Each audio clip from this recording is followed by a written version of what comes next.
HLO application install करना है और उसमें पासवर्ड आईडी जैसे जनरेट करना है। तो ये आपको 6 कॉलम दिखाई देगा। मकान सूची की प्रविष्टि, डेटा अपडेट करें, सिंक करें। तो नेट में आएंगे तब सिंक हर जैसे ही फर्स्ट ऑप्शन को मकान सूचीकरण वाला एंट्री वाला में आप कॉलम करते हैं तो ये दिखाई देगा, आपका एरिया दिखाई देगा। इसको अच्छे से चेक कर लें। नजरी नक्शे के अनुसार आपका अपेक्षित संख्या है जो भवनों का और मकानों का अंदाज़ा आप डाल सकते हैं, इतना है।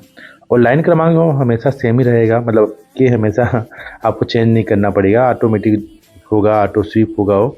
और भवन नंबर आपको डालना होगा और मकान नंबर दिया हुआ है नीचे, जो भी ऑटो होगा, मगर 0001 जो है, अर्थात पहला मकान नंबर जो है आपको डालना पड़ेगा, फिर ऑटोमेटिक वह कंटिन्यू आगे की ओर बढ़ता जाएगा।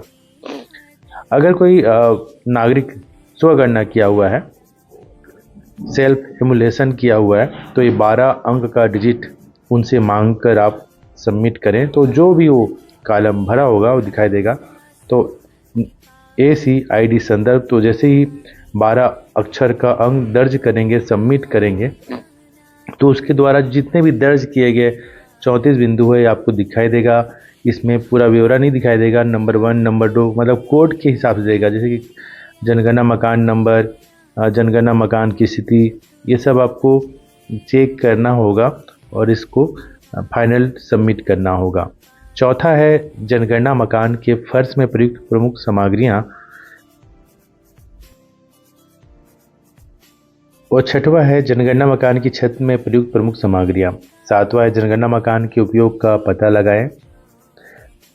आप इसमें देखना है कि आवास अन्य उपयोग करेंगे तो आप इसको नीचे सेक्शन में उसको डालना पड़ेगा, आवास दुकान, आवास क्लिनिक, इस तरह से। आठवां है जनगणना मकान की स्थिति। जैसे अच्छी कंडीशन में है तो अच्छी, रहने होगी तो रहने। परिवार क्रमांक डालना है आपको। इस परिवार में सामान्यतः रहने वाले व्यक्तियों की कुल संख्या, परिवार के मुखिया का नाम। अगर परिवार के मुखिया के नाम को अगर इंग्लिश में कर रहे हैं और लैंग्वेज आप हिंदी सेलेक्ट किए हैं तो दिक्कत होगा, तो आपको यहाँ पर हिंदी में ही नाम लिखना होगा। 12वां है लिंग, पुरुष, स्त्री और ट्रांसजेंडर व्यक्ति। 13वां है ST SC OBC, जैसे OBC में जो आ रहा है वो अन्य में डालना पड़ेगा। 14 नंबर है इस प्रकार में स्वामित्व की स्थिति किसका है, अगर वो खुद का है तो अपना, या किराए में रहता है तो अलग। और कमरों की संख्या 20 से अधिक नहीं होनी चाहिए। तो आपको जानना है कि किचन एक कमरा नहीं है, जहाँ व्यक्ति सोता है, रहता है, वो कमरा कहलाता है। पेयजल का मुख्य स्रोत क्या है, तो ये उपचारित स्रोत जो है, किसी कॉलोनी में अगर फिल्टर वाला जो पानी सप्लाई कर रहा है बड़े क्षेत्र में तो वो होगा, मगर ये बच्चा मतलब बंदा जो है हैंड। 18वां है पेयजल स्रोत की उपलब्धता। पेयजल स्रोत की उपलब्धता है परिसर के अंदर, बाहर।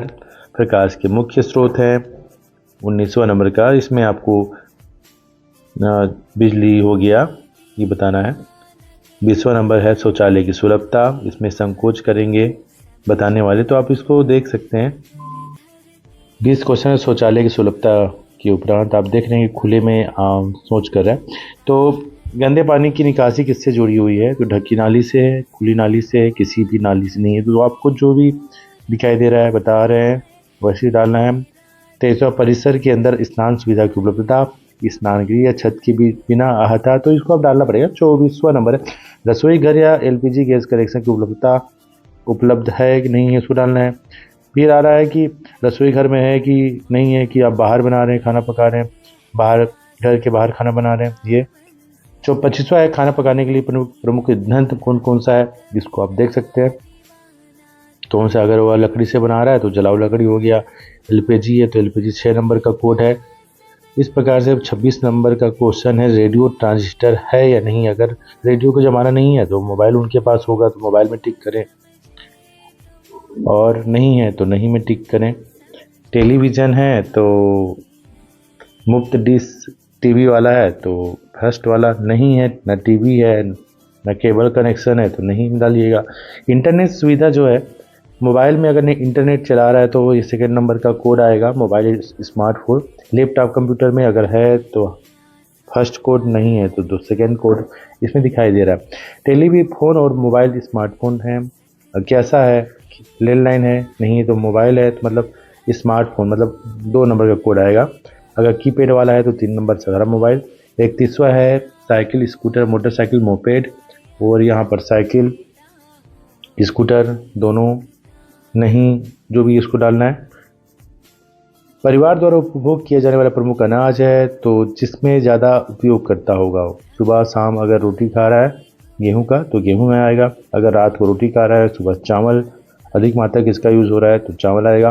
मोबाइल नंबर दर्ज करें, अगर मोबाइल नंबर उनके पास नहीं बताया जा रहा है या नहीं है होगा तो वो स्किप करके आगे नेक्स्ट सबमिट में कर लें। इस प्रकार से टोटल 34 बिंदुओं पर चर्चा अभी की गई है, इसको संक्षेप में की गई है। इसको आप स्पीड कम कर लीजिए इसका और देख लीजिए, सुविधा होगी।